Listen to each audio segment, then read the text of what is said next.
이 더위가 언제 끝날지 참 막막한 느낌이 드는 그런 시간들입니다. 그래도 가을은 계속 달려오고 있다, 이런 희망을 좀 가져보십시다. 조만간에 또 선선한 바람 불면 단풍 든 나무 밑으로 좀 걸어가는 그런 시간이, 그런 계절이 우리 앞에 오고 있다 하는 걸 생각하면서 이 더운 시간들을 건강히 잘 지나갔으면 좋겠습니다. 성경을 읽을 때 우리가 성경을 좀 주의 깊게 읽어볼 필요가 있습니다. 성경을 통독하는 것이 굉장히 중요하지만 그냥 내가 하루에 몇 장 읽었다, 이렇게 몇 장 읽고 이렇게 지나가 버리면 좀 아쉬울 때가 있죠. 근데 성경을 주의 깊게 이 말씀이 무슨 뜻일까 생각하면서 읽어보면 성경이 놀라운 이야기를 전해주는 경우를 우리는 종종 발견하게 됩니다. 저는 이사야서 1장을 읽으면서 제가 좀 주의 깊게 읽어보면서 사실 적지 않은 충격을 받았습니다. 그래서 이사야서 1장이 저한테 굉장히 충격을 줘서 거기서부터 제 신앙 고백에 많은 영향을 주기도 했는데요, 제가 그 이사야서 1장의 이야기를 여러분과 함께 오늘 좀 서두에서 나누어 보려고 합니다. 이사야서 1장에서 하나님은 이사야 선지자를 통해서 이스라엘 백성들에게 너희가 나를 거역했다고 질책하셔요. 이렇게 말씀하시죠. 내가 자식을 양육하였는데 그들이 나를 거역하였도다. 내가 내 자식을 키웠는데 그 자식이 장성하고 나서 나를 거역하고 나를 버렸다, 이렇게 탄식하셔요. 그러면서 이렇게 말씀합니다. 너희가 얼마나 매를 더 맞으려고 계속 뻗대고 있느냐, 내게 돌아와서 회개하라고 그렇게 이사야 선지자를 통해 촉구하고 계셔요. 그런데 그들이 도대체 무슨 죄를 지었는가 하는 것을 이사야서 1장에서 설명하고 계시는데요, 그 이야기를 진지하게 읽어보면 이게 상당히 충격적입니다. 여러분 한번 잘 들어보시기 바랍니다. 11절에서 이사야서 1장 11절에서 이렇게 말씀합니다. 여호와께서 말씀하시되 너희의 무수한 재물이 내게 무엇이 유익하냐? 나는 순양의 번제와 살찐 짐승의 기름에 배불렀다, 이렇게 말씀하셔요. 그러니 더 이상 너희가 재물을 나에게 가져오지 말아라, 이렇게 말씀하셔요. 그럼 이 말씀을 약간 한번 다시 생각해 봅시다.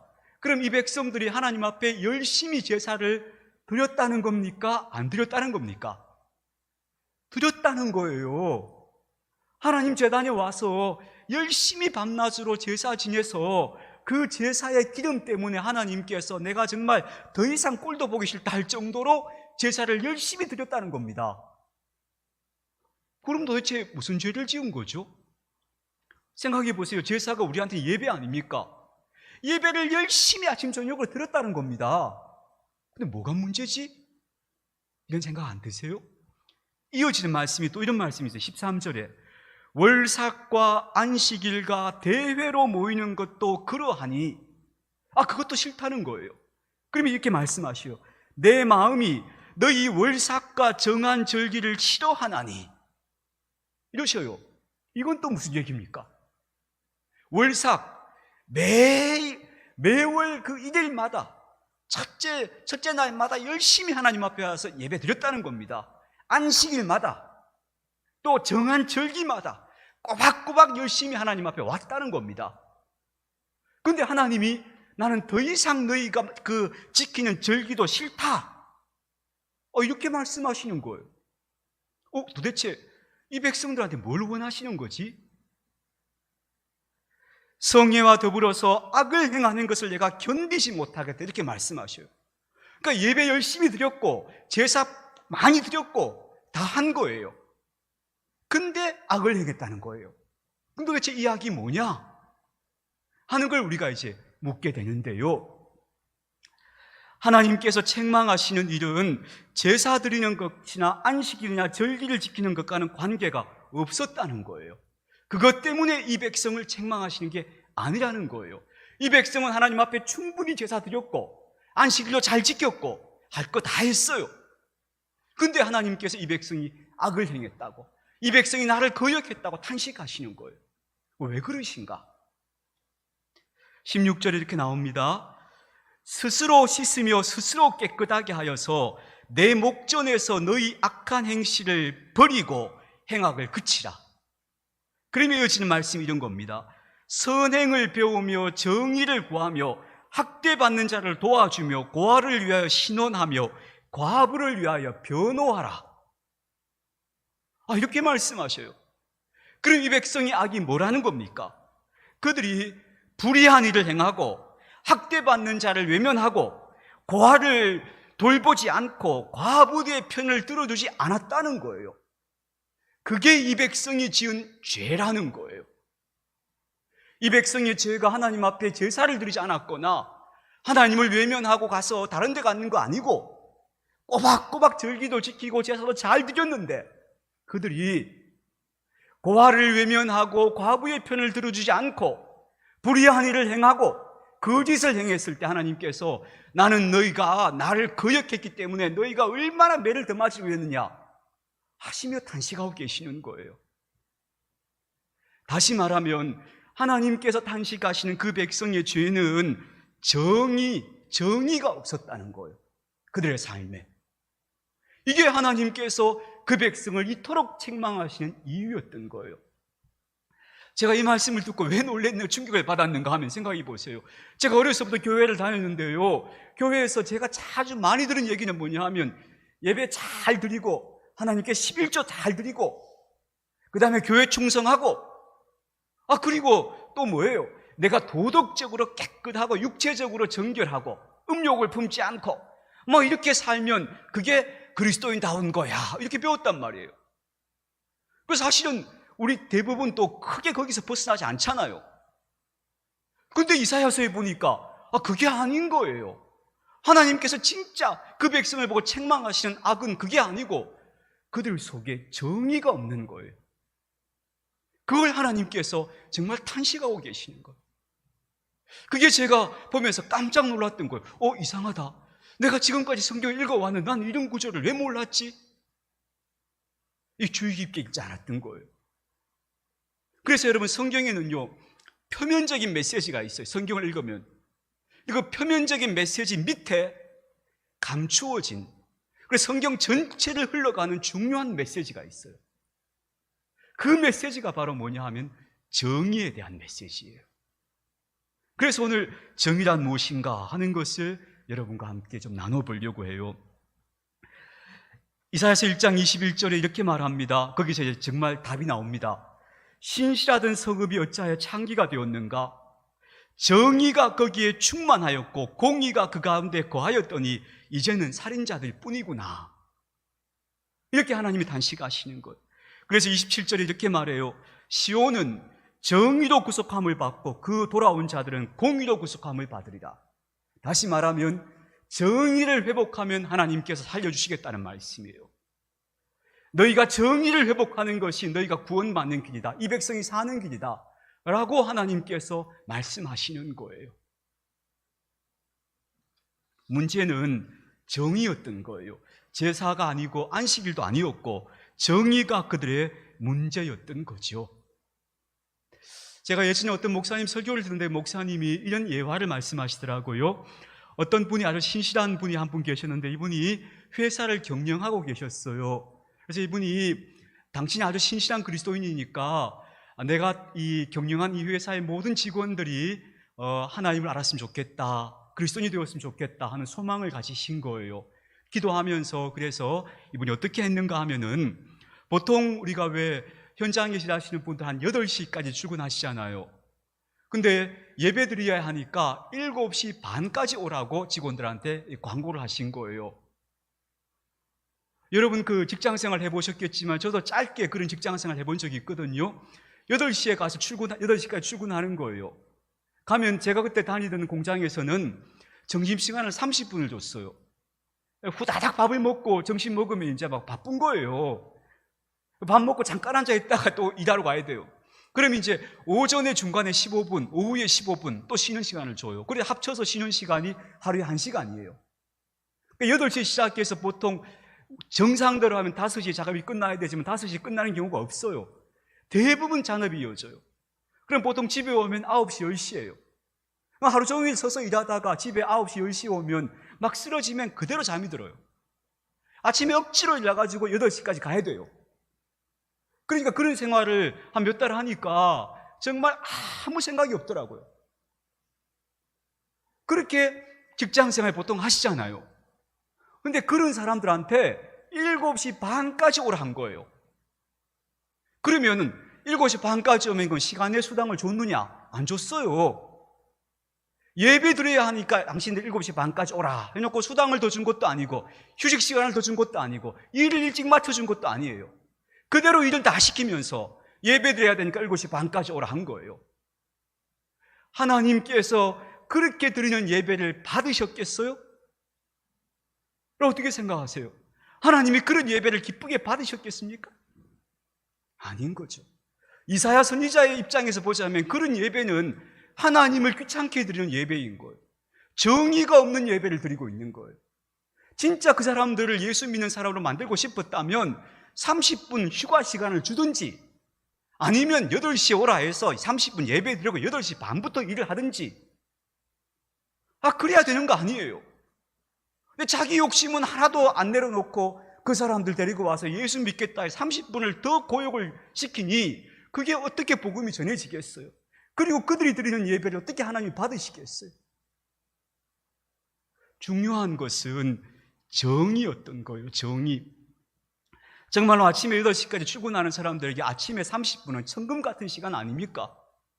10분이라도 더 누워있기 싶은 마음이 사람 마음인데 그렇게 일찍 30분 일찍 불려가면 그 사람들 입에서 좋은 말이 나오겠습니까? 그러니 어찌 그것이 하나님의 복음을 전하는 일이 될 수 있었겠습니까? 그러니까 이분이 정말 중요한 게 뭔지를 모르시는 거예요. 하나님은 정의를 원하시는 거예요. 예언자들에게 물어봤다면 아마 그 대답은 너무나 자명한데 우리가 성경에 이런 구절들이 다 있음에도 불구하고 이걸 주의 깊게 읽지 않으니까 자꾸 이걸 모르는 거예요. 아모스 선지자는 이렇게 말합니다. 아모스도 똑같은 이야기를 해요. 하나님의 음성이 이렇습니다. 내가 너희 절기들을 미워하여서 멸시하고 너희 성회들을 기뻐하지 아니하나니 너희가 내게 번제나 소제를 드릴지라도 내가 받지 않을 것이고 너희가 살찐 희생의 화목제도 내가 돌아보지 아니할 것이다. 너희의 노래 소리와 너희의 비파 소리도 내가 듣지 않을 것이다. 이 말은 찬양을 아무리 해도 안 들으신다는 거예요. 하나님께서. 그러면서 이렇게 말씀하셔요.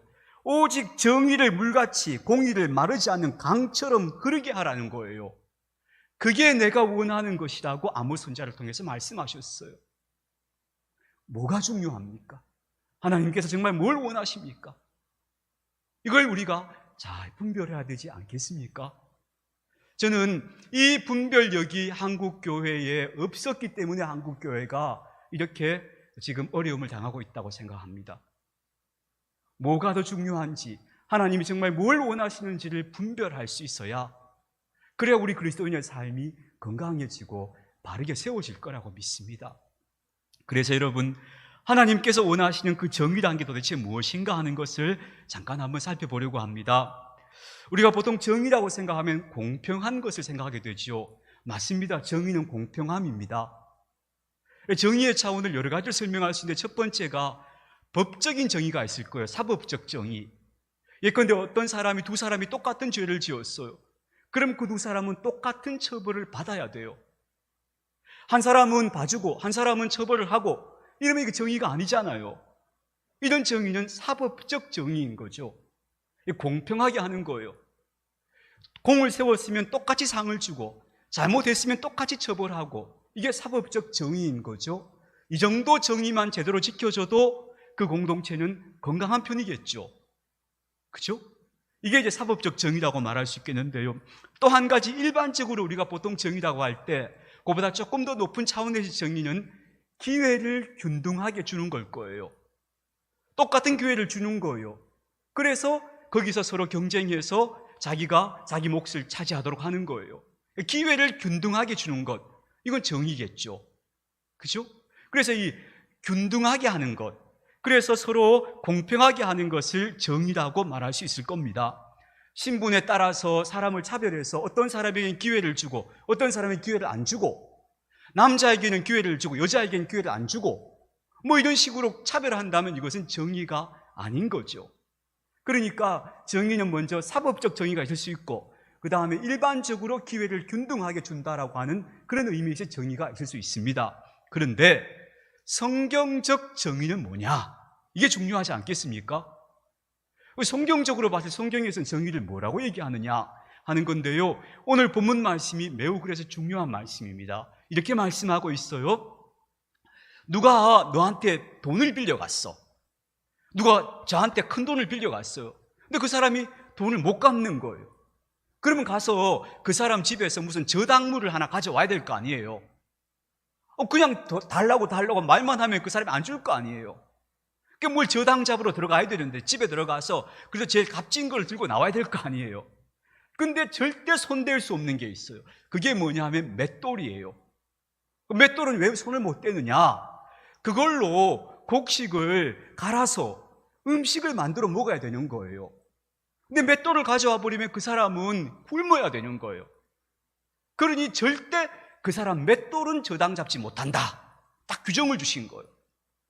또 네가 어떤 사람 집에 가서 또 저당 잡으러 갔을 때 그 사람이 집 밖에 나와서 갖다 주는 것만 가지고 오너라. 네가 안에 들어가서 딱지 붙이고 가지고 나오지 말아라. 이렇게 딱 말씀하시는 거예요.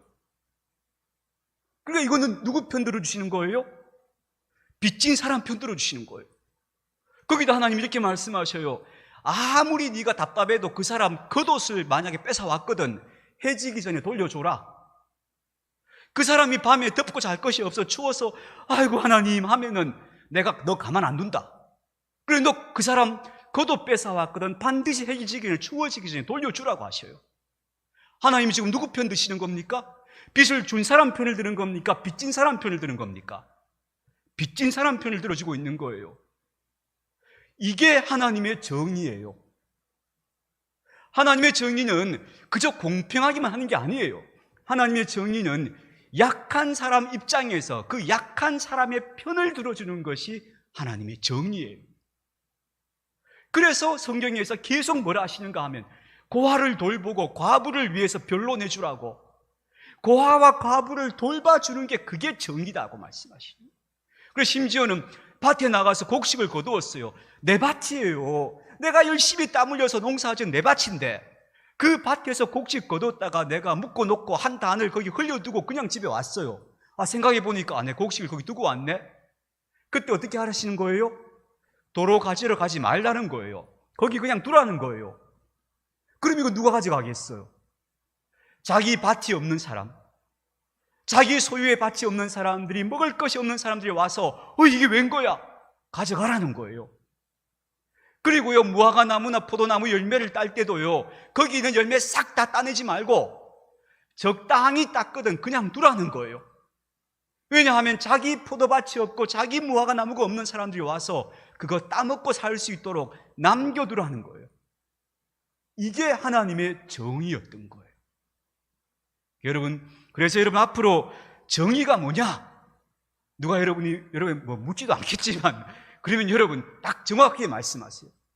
하나님의 정의는 약한 사람들의 편에 서는 것이 하나님의 정의입니다. 이게 우리 그리스도인들에게 분명해야 돼요. 그게 우리의 정의가 되어야 하는 거예요. 그래서 여러분 성경에 보면 그런 구절이 나오죠. 룻기를 보세요. 룻이 그 시어머니 나오미하고 모압 땅에서 돌아왔어요. 근데 룻기가 돌아와 보니까 남자들 없고 농사 지을 땅도 없지 뭐 아무것도 없잖아요. 룻이 어떻게 먹고 살아요? 남의 밭에 가서 곡식 이삭을 주워와요. 근데 그 주워온 그것으로 이 시어머니와 룻이 먹고 살아요. 그게 바로 룻기가 우리에게 주는 중요한 메시지예요. 감추어져 있는 메시지. 여러분 성경 읽을 때 그런 걸 주목해서 보셔야 돼요. 이 시대 사람들은 이렇게 살았구나. 그걸 보셔야 되는 거죠. 그런데 왜 이렇게 하나님께서 말씀하시는가 하면 이스라엘 백성들이 이렇게 말씀하셔요. 봐, 너도 옛날에 종이었어. 너도 옛날에 애굽 땅에서 나그네였고 종 아니었냐? 너 그때 네 입장을 잊어버리지 마. 항상 나도 종이었었지, 나도 나그네였었지, 이 생각 가지고 살아. 그게 하나님께서 이 백성들에게 당부하시는 이유였던 거예요. 그래, 나도 가난한 때가 있었지, 나도 젊은 날 참 고민이 많았지. 그 개구리 올챙이적 생각 다 잊어버리고 그러지 말고 좀 그때 생각해보면서 그래서 그 입장이 어려운 사람들을 변호해주고 그 편을 들어주는 것, 그게 바로 하나님이 기뻐하시는 정의라는 겁니다. 저는요, 제가 오늘 조금 어려운 말씀을 여러분께 드렸는데요, 여러분, 우리 그리스도인들이 이 정의감이 있어야 한다고 생각해요. 정의감이. 그저 우리 그리스도인들이 그저 자기 이해관계만 따지고, 그 남들 애먹는 거, 남들이 30분 더 먼저 와서 일해야 되고 시간 뺏겨야 되는 거, 이런 거 계산 안 하고 그저 예배만 드리면 하나님 기뻐하실 줄 아는 이 그릇된 정의감을 버리지 못하면은 우리 그리스도인들이 정말 존중받기가 어렵겠죠. 우리 사회에서 우리 그리스도인들이 저는 가장 정의감이 투철한 사람들 되면 좋겠다. 특히 우리 갈비동산교회 교우 여러분들은 정말 이렇게 좀 깨어있는 정의감을 가진 분들이 되시면 좋겠다 하는 마음으로 제가 오늘 이 말씀을 좀 준비를 했습니다. 그래서 우리가 우리의 지향에 보면, 우리가 지향을 예배 때마다 읽잖아요. 거기 우리 그런 대목 있잖아요. 타인의 고통에 민감해지는 사람이 되어갑니다. 그게 정의입니다, 여러분. 그게 정의라는 것을 기억해 주시기 바랍니다. 존 롤스라고 하는 유명한 그 학자가 있습니다. 윤리학자인데, 이분은 지금 전 세계인이 가장 존중하는 정의에 대한 개념을 설정하신 분이에요. 이분의 그 정의에 대한 주장들이 상당히 복잡하고 설명할 게 많지만 제일 주목할 만한 것이 뭐냐 하면 이런 겁니다. 이분은 이렇게 이야기합니다. 정의란 게 뭐냐 하면 불평등이 최소 수혜자에게 최대의 이익이 되도록 해야 된다. 그게 정의다, 이렇게 말했어요. 말이 어렵죠. 이게 쉽게 말해 무슨 소린가 하면요, 약자에게 최대한 배려하는 게 정의다. 그게 존 롤스라고 하는 최고의 학자가 정의한 정의론이에요. 그게 바로 성경적 정의론이에요. 약한 사람들을 최대한 배려해 주는 것, 그게 정의다 라고 얘기했어요. 그런데 이 놀라운 것은, 그러므로 정의는 곧바로 이 동전의 양면이에요. 정의를 뒤집으면 뒤에 뭐가 있는가 하면 긍휼이 있는 거예요. 그러니까 정의와 긍휼은 동전의 양면으로 같이 가는 거예요. 그래서 우리가 하나님을 공의로우신 분이라고도 말하고 자비와 긍휼이 많으신 분이라고도 하는 이유가, 정의는 곧 긍휼이에요. 이 두 가지가 같은 거예요. 오늘 무슨 공부하는 느낌이 나겠지만 여러분, 이 기본 개념들이 딱 분명해야 우리 그리스도인이 딱 바로 살아요. 정의가 뭡니까 하면 모르겠는데요, 이러면 그 사람은 막 대충 사는 사람이에요. 아니야, 정의는 이런 거야, 하나님 기뻐하는 건 이거야, 딱 분명하면 그 분명한 뜻을 따라 살게 되는 거예요. 그래서 오늘 제가 어려운 말씀 좀 드렸습니다. 뉴욕에 가면요, 라구아디아라고 하는 공항이 있다 그래요. 제가 뉴욕은 안 가봤습니다만 뉴욕에는 공항이 두 개가 있다 해요.